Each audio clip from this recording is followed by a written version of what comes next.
તમે પ્રગટ છો પવન કુમાર રે કષ્ટભંજન દાદા.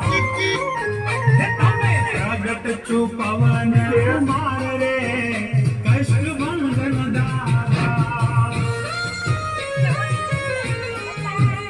રિલેક્સ. આ તો અન્ય કષ્ટભંજન દાદા. દયાળુ દેવ રે કષ્ટભંજન દાદા. તમને આદમ ઉતારવાની ટેવ રે કષ્ટભંજન દાદા. તમને આદમ ઉતારવાની ટેવ રે કષ્ટભંજન દાદા. તમે પ્રગટ છો પવન કુમાર રે